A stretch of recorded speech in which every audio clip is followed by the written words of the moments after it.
Se souvenir d'un événement historique tragique, évoquer ses victimes, ses martyrs, retenir ses méfaits sur l'identité culturelle, mettre en lumière son passif en termes d'aliénation mentale, maintenir le souvenir des souffrances subies dans le passé apparaît comme un impératif. Faire en sorte qu'un événement de ce type ne se reproduise pas, c'est cela le devoir de mémoire.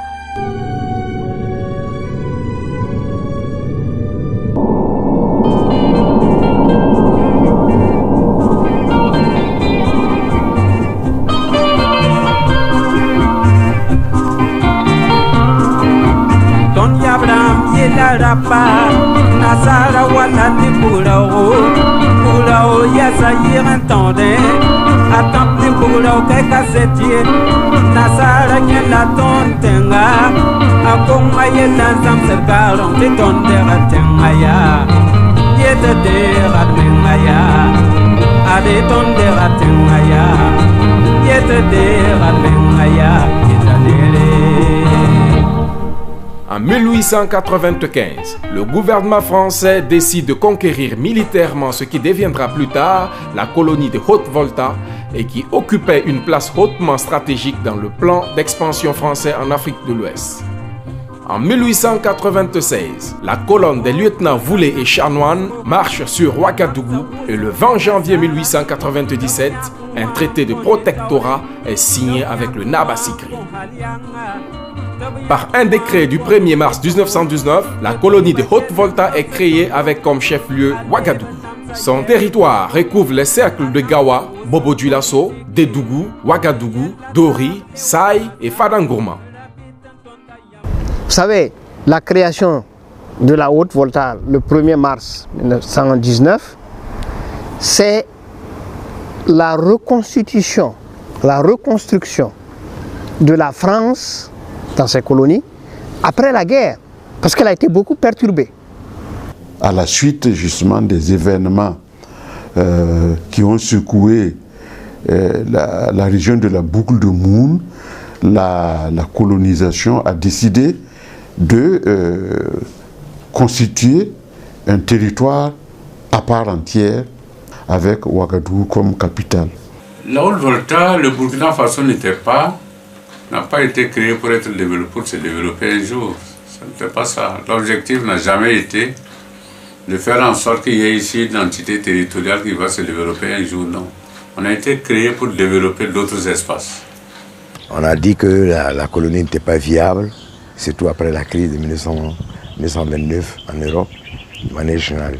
C'était une reprise, il fallait reprendre donc l'économie, ce qui a amené le colonisateur français à vouloir diviser la colonie, à utiliser les populations de cette colonie dans les colonies qui sont jugées nettement plus rentables. La Haute-Volta a été disloquée en 1932 et elle a été répartie entre 3 colonies.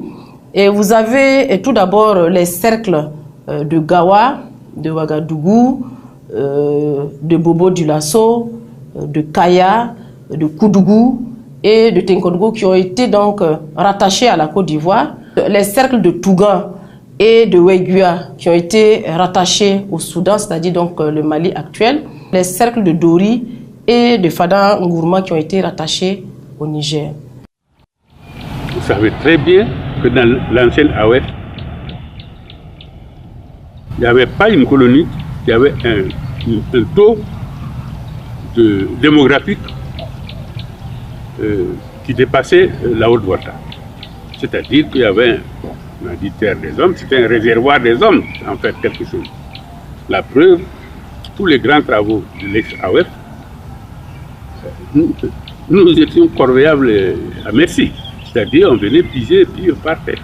L'objectif c'était ça, utiliser la main-d'œuvre des pays voltaïques au développement donc des différentes colonies, Côte d'Ivoire, dans les plantations, pour l'exploitation du bois et pour les infrastructures. Et au Soudan, dans le fil du Niger, pour la production du riz et du coton.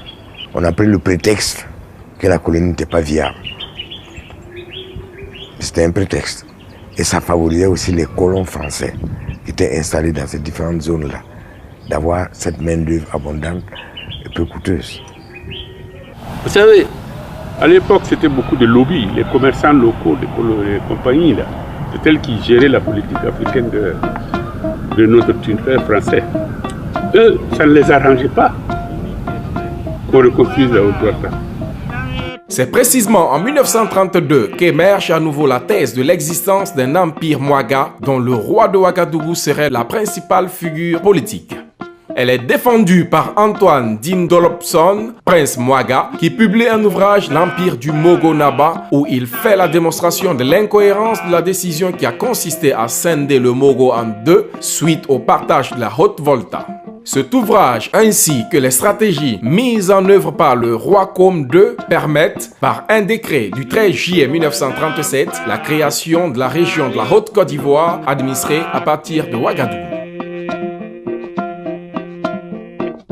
Il faut d'abord rendre hommage aux différents chefs traditionnels de Ouagadougou qui, les premiers, ont pris conscience donc des méfaits que cette division-là amenait dans le pays. Le 12 mars 1942, en pleine Seconde Guerre mondiale et âgé de 52 ans, le Moro Naba Côme II meurt et son fils Naba Saga II lui succède.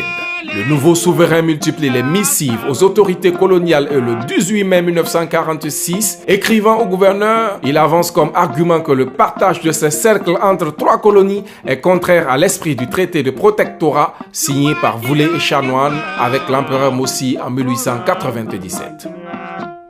Le 17 juillet 1946, le Moro Naba décide de rencontrer à Wayugia le Yatenga Naba Tigré. Le roi du Yatenga et le Moro Naba ne devaient pas se voir avec l'œil. C'est-à-dire que s'ils avaient un contact oculaire, il y a un qui devait y rester. Mais pour cette histoire-là, de reconstitution de la Haute-Volta, le Moro Naba est parti voir le Yatenga. La délégation a été accueillie depuis Goursi par vraiment une troupe de cavaliers dignes des deux royaumes. Et quand il est arrivé à Wayugia, il a posé des actes symboliques qui ont totalement conquis le roi du Yatenga. Dans l'histoire, les gens on ne parle que de la concertation entre le Moro Naba et le Yatenga, mais il y a beaucoup plus que ça. Il y a des émissaires qui ont été envoyés à partir du Moro Naba, aller à Tenkodro et aller à Bousma. Et on sait même le Naba Koutou de Bousma s'est déplacé à Ouagadougou pour voir le Moro Naba. Ils se sont concertés les trois, le roi de Bousma, d'Oubritenga et celui de Tenkodro. Ils étaient tous d'accord et c'était le Moro Naba qui était leur porte-parole pour maintenant mener les conciliabules avec celui de Yatenga et celui de Fadaïl. Moi, mon père faisait partie de la délégation qui est partie à Wayugia. Et ils ont pris la décision de reconstituer la Haute-Volta.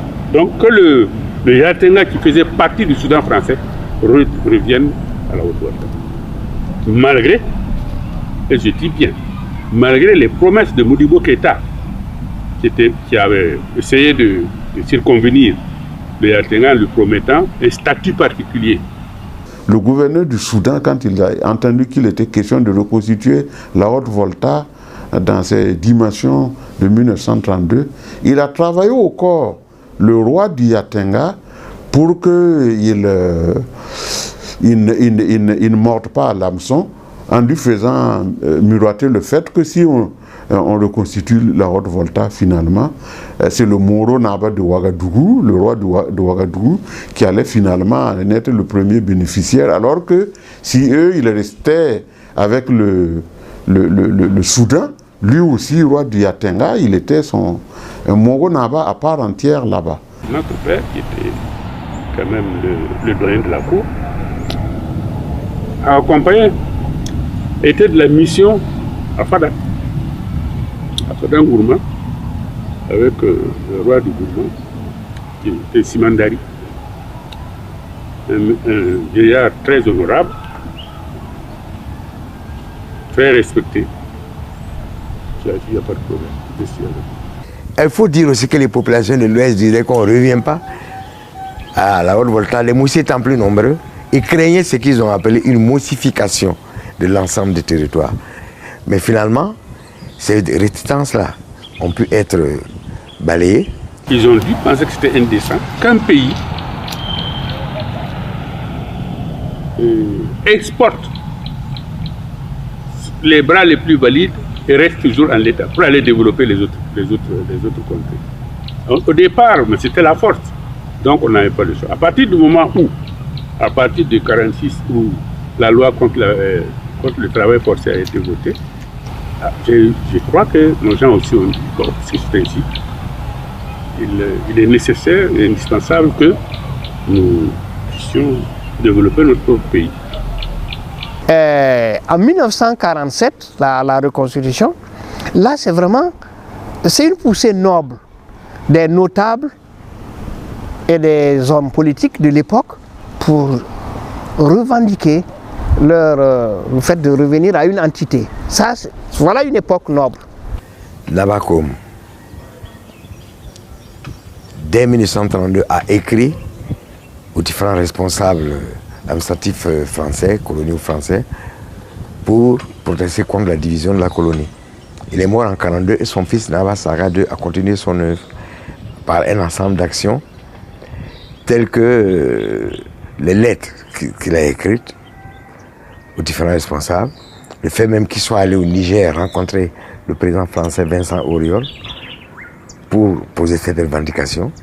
Il a été aidé en cela par certaines élites, telles que par exemple Nazi Boni, tels que Joseph Konombo, tels que les Henri Guissou, qui ont contribué par leur action politique, par l'agitation, à amener les gens, donc les autorités françaises, à venir à l'idée de reconstruire la colonie. Et c'est dans ce cadre même que Naba Saga a été amené à créer ce qu'on peut appeler un parti, mais en fait qui était un comité électoral à l'époque. L'Union pour la défense des intérêts de la Haute-Volta, UDHV, qui deviendra par la suite, un parti politique en 1946, l'Union voltaïque. On ne peut pas parler de la reconstitution de la Haute-Volta sans parler de Ouézin, sans parler de Nazi et de tous les parlementaires, les hommes politiques de l'époque, quoi. Parce qu'eux aussi se sont engagés pleinement et c'est eux qui avaient les moyens et les connaissances pour aborder le problème au niveau du palais sur le colon, quoi. Ouézin, Koulibaly, Philippe Zenda Kaboré, tous ceux-ci ont mis la main à la pâte grâce à la représentation donc, au niveau de l'Assemblée nationale française pour revendiquer la reconstitution de la Haute-Volta. En 1945-1946, Houphouët-Boigny, qui était candidat à la Constitution et comme député, a été obligé de venir rencontrer le Moro Naba. Parce que le corps électoral à l'époque faisait 30 000 personnes. Et sur les 30 000 personnes, la Haute-Côte d'Ivoire avait 16 000. Et sur les 16 000, 12 000 étaient la région Ouaga. Donc il ne peut pas ne pas tenir compte de ce poids électoral-là. Il était venu donc discuter avec le Moro Naba et il lui avait dit, si je suis élu, je travaillerai pour la reconstruction de la Haute-Volta. Et c'est ainsi que le Moro Naba a retiré son candidat, son frère, et il lui a proposé la liste suivante, qu'ils ont appelée liste sacrée, Houphouët-Boigny, Philippe Zenda Kaboré et Ouézin.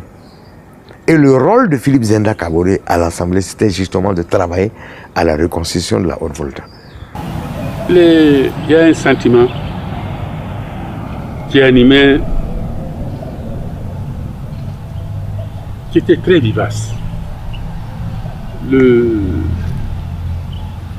patriotisme là, chevillé au corps, ancré, la conviction que nous sommes des hommes comme les hommes parmi les hommes et que nous sommes propriétaires de notre sol. Vous voyez, de 1932 à 1947, vous voyez le nombre d'années. C'est parce qu'il y avait un contexte international favorable que la revendication nationaliste, il faut l'appeler comme ça, la revendication nationaliste a abouti. Après la Deuxième Guerre mondiale, les peuples colonisés ont pris conscience et les luttes montaient. Donc c'est dans ce contexte-là que les Français ont été amenés, ont été obligés de venir à la reconstruction du territoire voltaïque. La reconstitution de la Haute-Volta est actée le 4 septembre 1947. Il a fallu donc, après un long combat, une longue bataille de l'ensemble des fils et des filles pour que notre pays soit reconstitué en 1947. Durant donc le combat qui a eu lieu entre 1932 et 1947, il a fallu que les fils et les filles du Burkina Faso, donc de la Haute-Volta en son temps, puissent taire leurs divergences pour se retrouver autour de l'essentiel. La leçon qu'on peut en tirer, surtout que les jeunes générations devraient en tirer, c'est qu'ils sont aujourd'hui les citoyens d'un pays qui a failli ne pas exister. J'allais dire, nous avons forcé pour devenir ce que nous sommes, sinon nous n'aurions pas dû devenir ce que nous sommes. Et ça, c'est important. Que les jeunes se rappellent qu'ils ont un pays à bâtir et que ce pays-là a failli ne pas exister dans ses limites actuelles. Ils ne sont pas nombreux les pays qui sont dans cette situation-là. Et les jeunes devraient toujours se rappeler les sacrifices, les compromis et souvent même les couleuvres que leurs arrière-grands-pères ont dû avaler pour que nous soyons aujourd'hui ce territoire-là sur lequel nous vivons. Après la reconstitution, il est moins question de remettre en cause l'existence du territoire que de trouver un mode opératoire propre à accompagner la transition vers l'autonomie. C'est dans ce contexte que le mouvement nationaliste prend de l'essor. Des personnalités modérées du parti politique RDA, à l'image du député Ouézin Coulibaly, nouent des contacts avec le roi de Ouagadougou. Avec la chute du gouvernement le 17 décembre 1957, la Haute-Volta est en crise politique ouverte. D'un côté le front anti-Ouézin, de l'autre les partisans de Ouézin Coulibaly, les partisans de la monarchie constitutionnelle et enfin les colons qui refusent toute idée d'indépendance de la colonie. Finalement, c'est Ouézin Coulibaly qui réussit à revenir au pouvoir en janvier 1958 grâce à une alliance avec Boris Yamoyogo. Maurice Yamoyogo devient ministre de l'Intérieur du nouveau gouvernement en 1957 avant de lui succéder à la tête du gouvernement lors du décès brutal de Ouézin Coulibaly le 7 septembre 1958.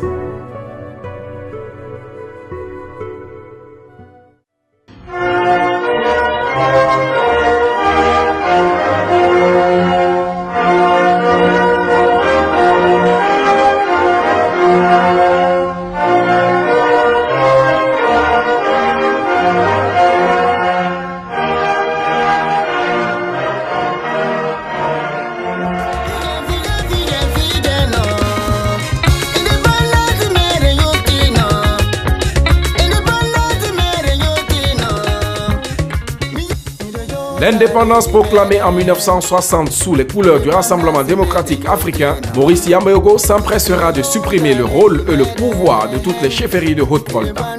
À l'issue du soulèvement populaire et du coup d'État le 3 janvier 1966, le général Sangoulé Lamizana rétablit immédiatement le rôle des chefferies traditionnelles. L'indépendance, pour moi, c'est simplement une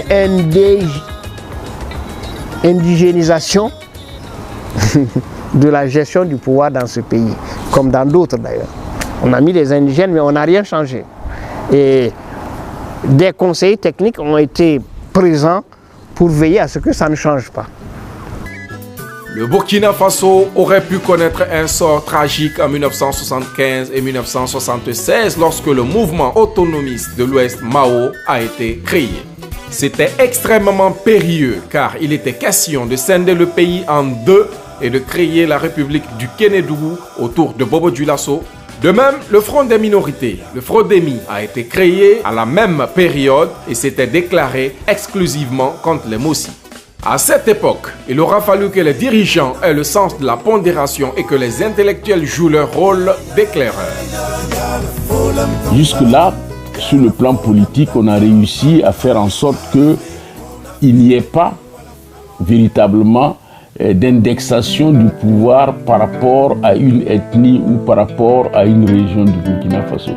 L'édification de l'État-nation à la lumière des événements historiques qui ont concouru à la renaissance de la Haute-Volta le 4 septembre 1947. Comment l'identité nationale en construction se conjugue-t-elle avec les ethnies et les communautés et fait ainsi face au particularisme identitaire?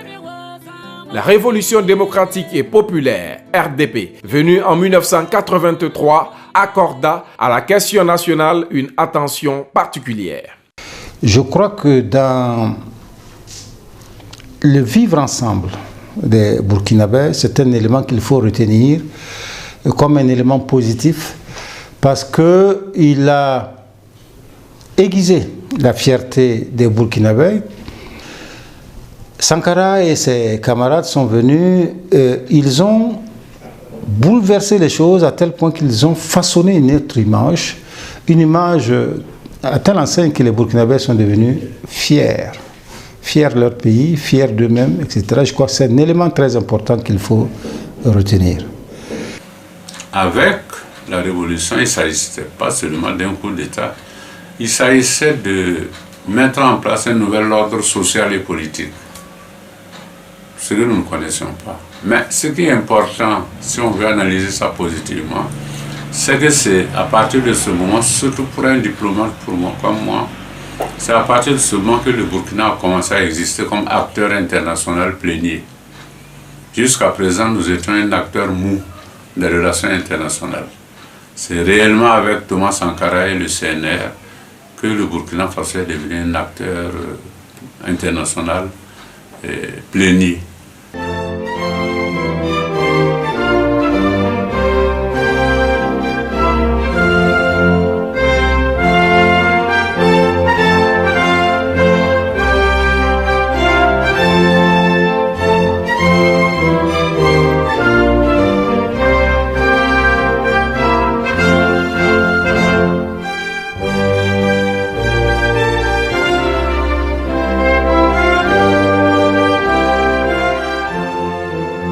Qu'on le veuille ou pas,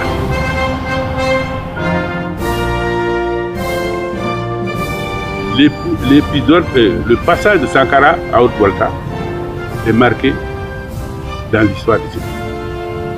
Et ça a marqué surtout la renaissance d'une certaine dignité.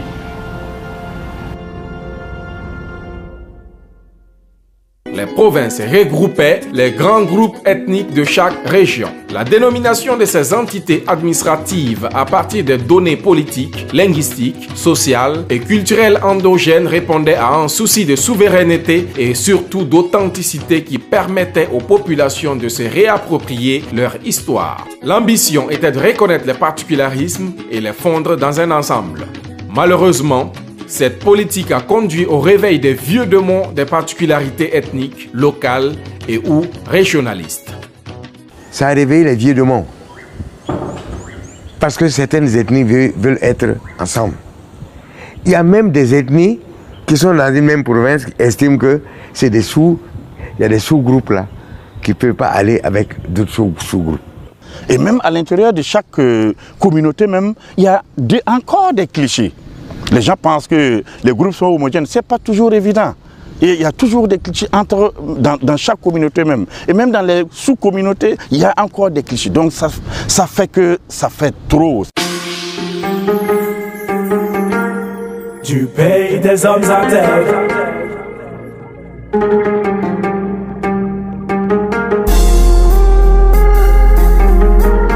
Du pays des hommes à terre. Remuer les cendres du passé est le premier acte qui permet de remonter le fil du temps et de donner à la jeunesse des éléments pour ne pas verser dans le désespoir afin de modifier le cours de l'histoire. En effet, préparer l'avenir suppose qu'on s'enracine dans son passé et qu'on l'assume. Les événements que nous avons vécus, que ce soit le 3 janvier 1966, que ce soit les manifestations, les grandes grèves du Burkina Faso contre le Mouna, que ce soit les mouvements contre la vie chère, et enfin que ce soit l'insurrection, ces éléments sont des points de fixation qui devraient nous permettre au Burkina Faso de dépasser cette tendance communautariste qui est en train de s'installer pour retrouver notre homogénéité sociale.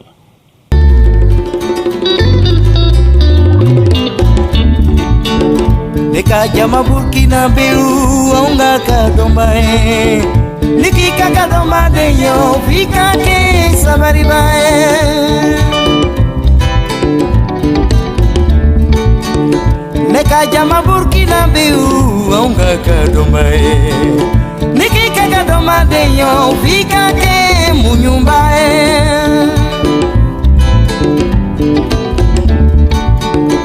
Yereke na loma Globalement, de la méfiance et de la défiance se sont installées entre l'État et les citoyens, particulièrement en zone rurale.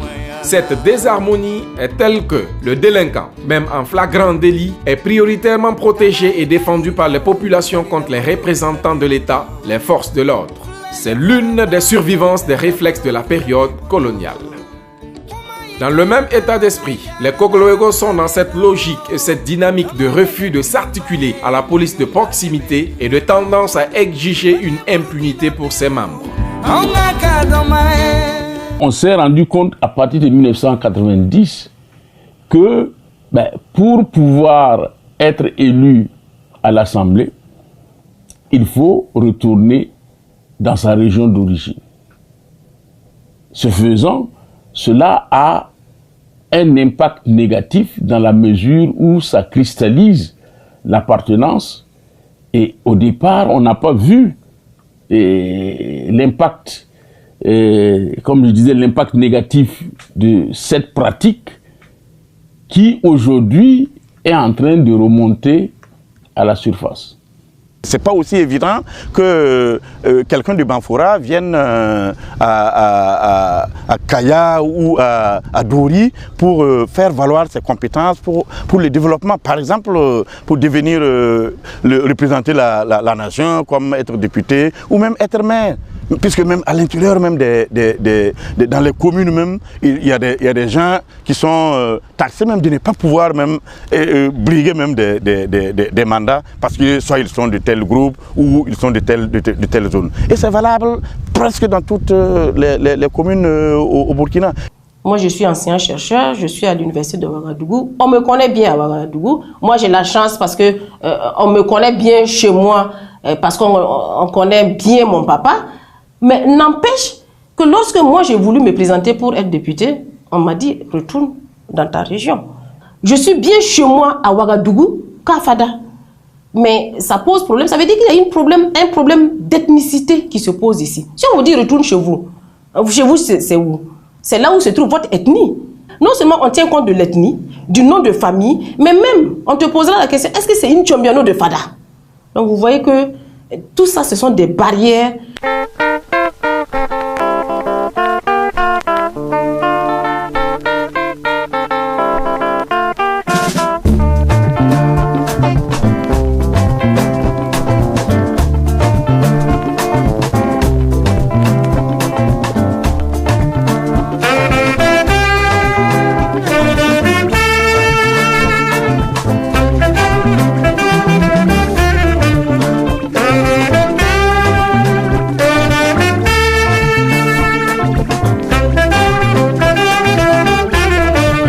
Sur la cité endormie, un vautour a plané dans la nuit. C'est une société qui est une entité qui est globale. Vous ne pouvez pas concentrer cette question-là, la question de la reconstitution de l'État ou de retrouver ça de façon holistique sans impliquer les religions. Bon, d'abord, la religion catholique qui était prioritaire parce qu'elle est venue avec le colon et qui dirige tout. Puis la religion musulmane qui est entrée pacifiquement dans ce pays. Les gens ont créé leurs zaouïas partout de gauche à droite sans gêner qui que ce soit. Chacun menait ses activités. Bon, en plus maintenant, vous avez Aujourd'hui, au jour d'aujourd'hui, les églises évangélistes, la nouvelle culture, ce sont des éléments qui doivent permettre tous ces trucs-là. Chacun doit être convaincu que pour exister, il faut d'abord qu'il y ait un pays. Bien avant ces dernières années, le Burkina Faso, eu égard à ce que j'ai dit sur l'homogénéité sociale, le Burkina Faso avait une situation de cohabitation religieuse paisible, dans la mesure où vous aviez les populations musulmanes, chrétiennes et autres qui vivaient en symbiose, et que les fêtes des uns étaient les fêtes des autres. C'est vrai que de plus en plus on se rend compte que beaucoup de personnes, d'individus se retrouvent mieux dans leur communauté religieuse qui est prioritaire pour eux, à cette appartenance à une nation. Et il faut dire donc que cela constitue aussi un frein à l'identité nationale. Il ne faut pas que les intellectuels se laissent embarquer par les différents courants religieux. C'est-à-dire qu'on organise les intellectuels musulmans, on organise les intellectuels chrétiens, on organise, etc. Et chacun est dans une situation de soupçon par rapport à l'autre. Nous le voyons actuellement, les questions sont brassées, de dire, bon, il faut tenir compte du nombre des uns et des autres. Alors, si on doit tenir compte du nombre des uns et des autres dans les représentations que l'État a quand il appelle les religions, en ce moment, ça veut dire que nous perdons la laïcité pour introduire le nombre dans le choix. Et donc, à coup, nous allons traduire l'idée que tel groupe étant majoritaire, normalement, c'est tel groupe qui devrait gouverner. Donc, là encore, on abandonne la question des idées qui doivent nous réunir pour aller vers la question de l'identité. Je ne vais pas entrer dans un débat philosophique sur la laïcité, mais au moins sur la citoyenneté. Chacun doit être convaincu que si, pour bien pratiquer ma religion, il faut quand même qu'il y ait un pays où tout le monde puisse s'asseoir et poser. On doit revisiter la laïcité de façon claire et consolider la laïcité telle qu'elle se vit et s'est vécue au Burkina Faso. Cela suppose que les leaders d'opinion jouent leur rôle en montrant et en donnant des signes forts d'écuménisme. Au-delà des termes laïcité, État où toutes les religions se côtoient, l'essentiel pour moi, c'est la fraternité. Pour moi, la fraternité est au-dessus de toutes ces questions-là. Et une fois qu'on a compris cela, on devra pouvoir vivre ensemble avec les options qui auront été retenues par chacun ou chacune de nous, en termes donc de croyances. Bon, les extrémismes que nous voyons aujourd'hui au Mali, au nord du Burkina, c'est serment.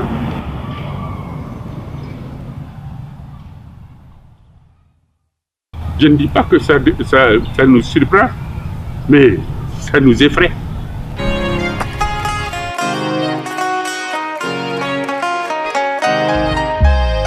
Là où certains ont flanché, nous avons résisté. La sueur et le sang versé nous ont fortifiés. Et si une seule nuit a suffi à nous rassembler, aujourd'hui, plus rien ne devrait nous diviser. Car ce qui nous unit est plus fort que ce qui nous divise. Nous avons un défi à relever avec comme devise. Le problème du Burkina Faso, le problème de tous les pays africains, c'est que nous n'avons pas de nation. Ce sont des États plurinationaux. C'est comme des gens qui ont pris une route et à un moment, il y a plusieurs voies, on ne sait pas exactement laquelle prendre. Ou bien, même on a pris une voie, on ne sait pas s'il faut retourner, ou bien il faut poursuivre avec les difficultés. Tout peut nous dérouter, puisque nous n'avons pas un axe d'évolution. Tout peut nous dérouter. le plus petit phénomène comme le plus grand, le plus divers, tout. C'est ça qui nous menace. Et le défi, c'est d'éviter ça. Quand on veut évoluer vers une situation, État-nation, ayant telle qualité, il faut faire un axe pour cette évolution. Il n'y en a pas. Donc le défi, c'est de créer ce axe-là, préciser ce devenir, élaborer ce devenir et tracer l'axe qui y mène. Tant qu'on n'aura pas fait ça, hein, nous sommes exposés et vulnérables. Que nous présente la situation actuelle? Elle nous présente une société totalement perdue où les jeunes n'ont plus de repères. Et comment est-ce que nous allons retrouver ces repères? On ne peut retrouver ces repères qu'en refondant notre école, ça c'est un. En refondant nos écoles, notre école, et en réhabilitant l'idéologie. Ça, je m'adresse aux politiciens. Si vous ne réhabilitez pas l'idéologie, parce qu'aujourd'hui, les gens pensent que les idéologies sont mortes. Or, vous ne pouvez rien faire sans idéologie. Vous ne pouvez rien faire sans vision. Nous devons définir, élaborer là où nous devons aller. Politiquement, je le répète, socialement, culturellement, économiquement, technologiquement, d'un point de vue innovation et recherche, d'un point de vue formation, et tout ça, la santé, l'habitat, tout ça, les communications. On doit élaborer ça. C'est une construction extrêmement précise. Si vous voulez, ça correspondrait à un plan, un vaisseau qui va nous amener là-bas. Mais là-bas, là, on l'a dit, arriver là-bas, nous devons être de telle qualité, telle organisation, telle dynamique. Une fois qu'on a tracé la vision, il faut des hommes pour s'engager dans cette vision-là. Et c'est là où c'est compliqué. Il se trouve que notre personnel politique est totalement dépassé aujourd'hui. À tel enseigne que les jeunes les bousculent pour qu'ils sortent. Mais en même temps aussi, la jeunesse, ce n'est pas une jeunesse vertueuse. C'est une jeunesse pleine de tares, comme on dit, où la valeur argent dépasse toute autre valeur. Actuellement, effectivement, le dieu de tous, malheureusement, c'est devenu l'argent. Donc, et quel que soit comment tu obtiens l'argent là, ben, tu deviens un dieu. On l'a tous vu, effectivement, on a suivi l'évolution de tout cela. Il y a des gens qui, par exemple, ils ont volé, ils ont coupé, ils ont fait, et on chante même les louanges. Mais avant, c'est une abomination. Tout le monde cherche l'argent.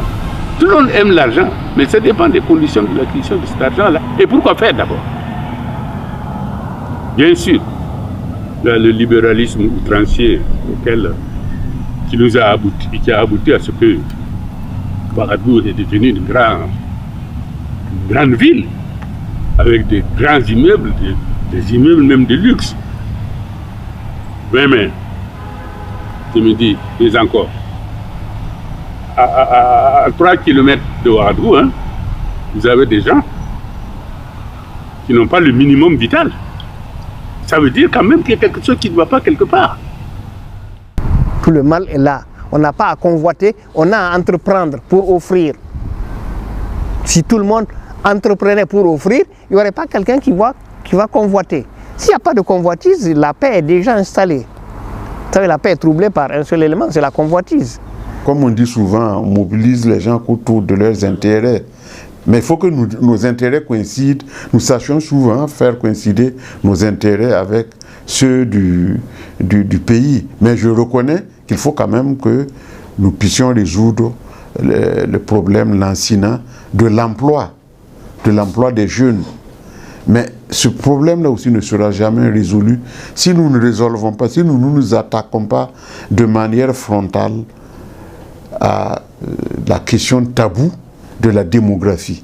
Faire autant d'enfants que nos capacités financières, institutionnelles et autres nous permettent de bien éduquer, de bien soigner, de bien scolariser et ensuite de bien employer.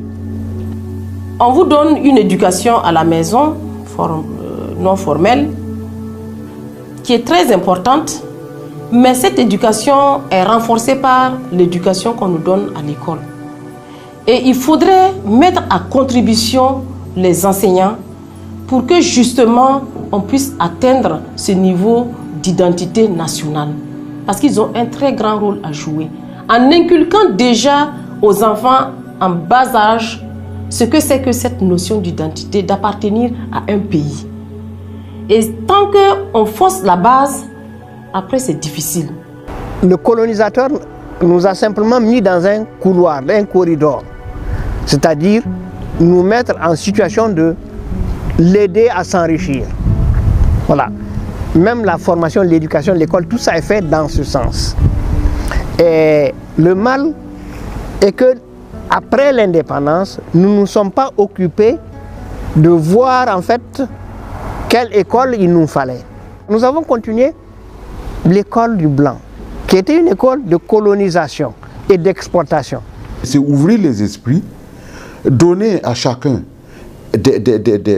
une certaine ouverture et des outils d'analyse pour appréhender le monde et faire en sorte que, quel que soit le domaine que vous allez entreprendre, même si vous allez dans l'agriculture, à partir du moment où vous avez été à l'école, même si vous n'êtes pas un ingénieur agronome, vous allez aborder votre exploitation agricole ou votre élevage avec un esprit, une rationalité beaucoup plus performante que quelqu'un qui n'a jamais été à l'école. Il faut qu'au-delà donc de la fonction publique, nous puissions former des citoyens qui soient à même de développer des activités économiques et qui permettent de créer des emplois en dehors donc de ce qu'offre la fonction publique. En matière d'emploi, l'État fasse sa part, mais que les jeunes, eux aussi, deviennent à leur tour des employeurs. Et non pas seulement des gens qui sont là et qui attendent d'être employés.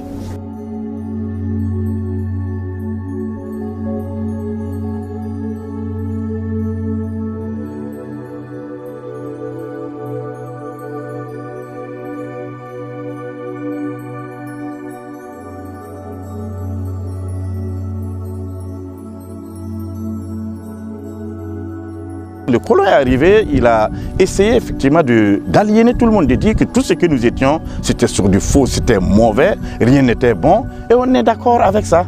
Mais ça fait quand même une soixantaine d'années, le colon est totalement parti. Ça reste entre nous. Mais on a des difficultés pour nous retrouver et dire exactement quelle est la voie, par exemple, endogène que nous allons emprunter tout en tenant compte du monde extérieur. Quelles sont nos valeurs? Parce qu'il ne s'agit pas effectivement de revenir avec les valeurs occidentales et de dire voilà ce qu'il faut faire. Non, je pense qu'il faut que nous soyons nous-mêmes. Si nous sommes aujourd'hui désorientés, c'est parce que nous avons perdu des attaches avec notre culture. Qui peut citer les valeurs culturelles qu'il y a? Non. On ne les a même pas cernées, on ne les a même pas identifiées.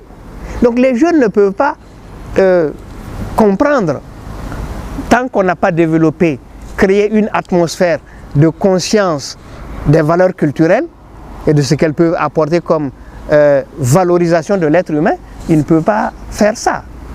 Et effectivement, il appartient aux hommes qui sont conscients et qui sont déterminés effectivement à faire quelque chose, de se lever et de commencer à poser les jalons.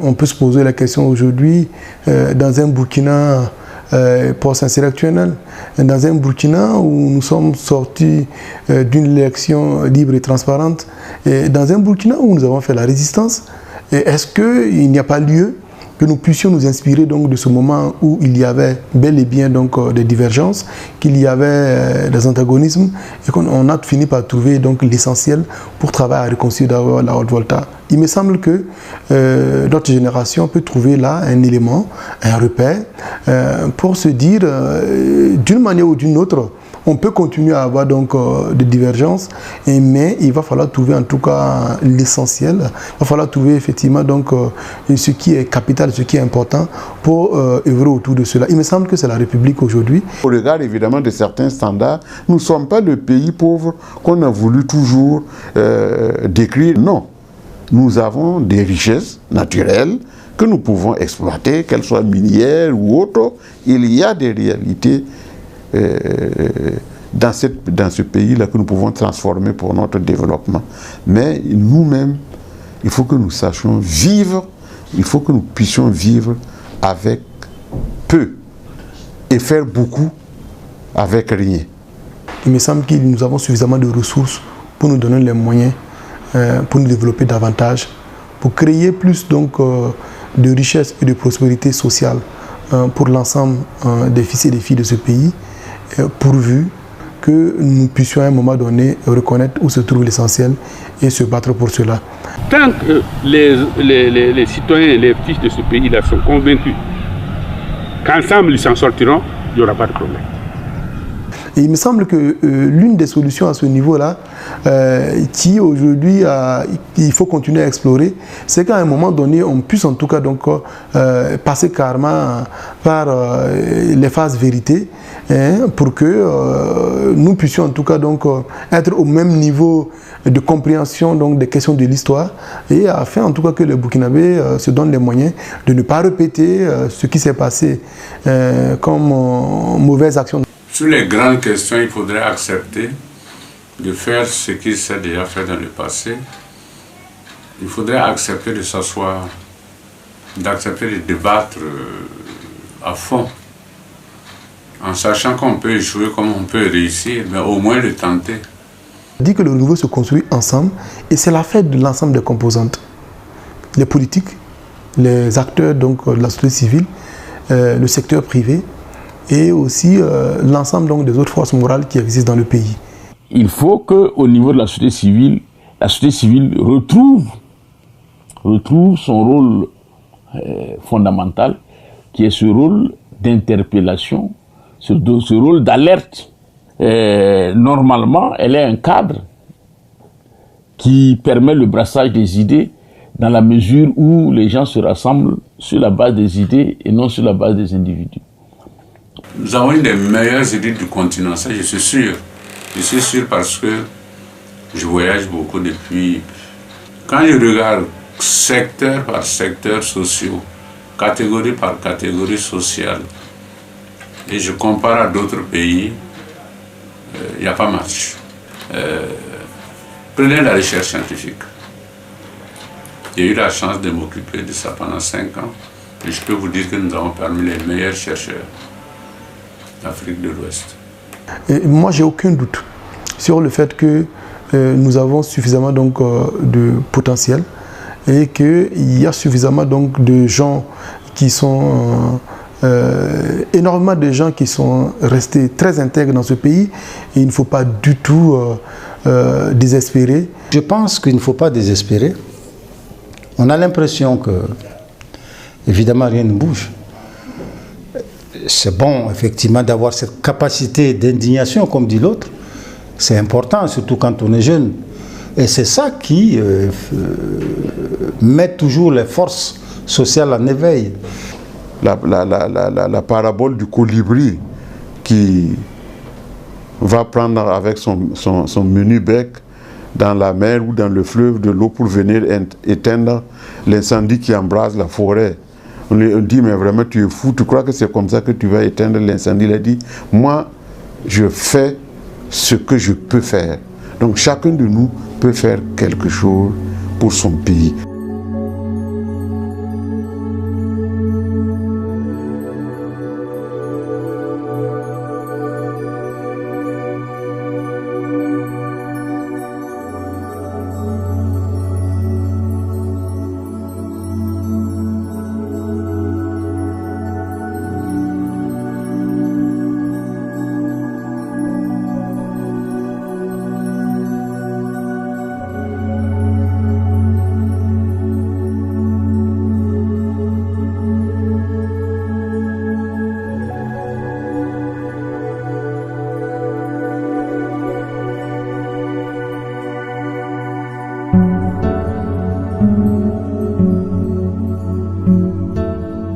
Quand j'étais tout petit, j'observais les forgerons, comment ils arrivaient à transformer le fer.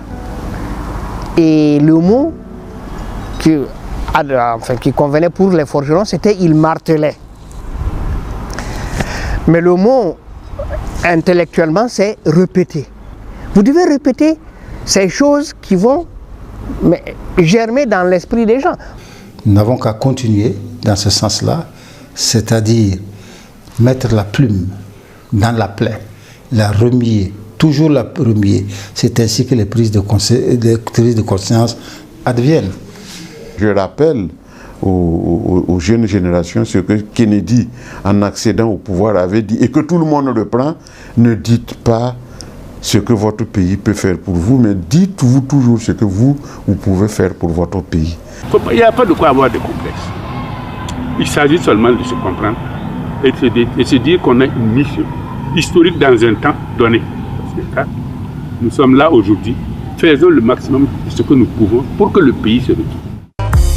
Comme une mère qui a vu naître ses enfants, les a vus grandir avec leurs différences. Comme cette famille, malgré les petites querelles, qui avancent au-delà des intérêts pour sa postérité, qui avance au-delà des intérêts pour sa descendance. Faisons terme des accords pour un faso plus fort, la patrie ou la mort, le faso d'abord.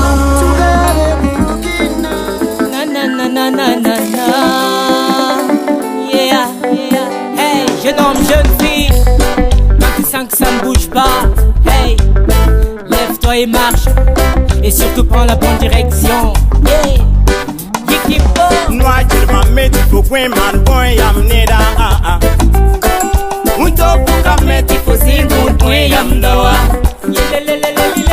L'avenir appartient à ceux qui se lèvent au nez. L'avenir appartient à ceux qui se battent au nez.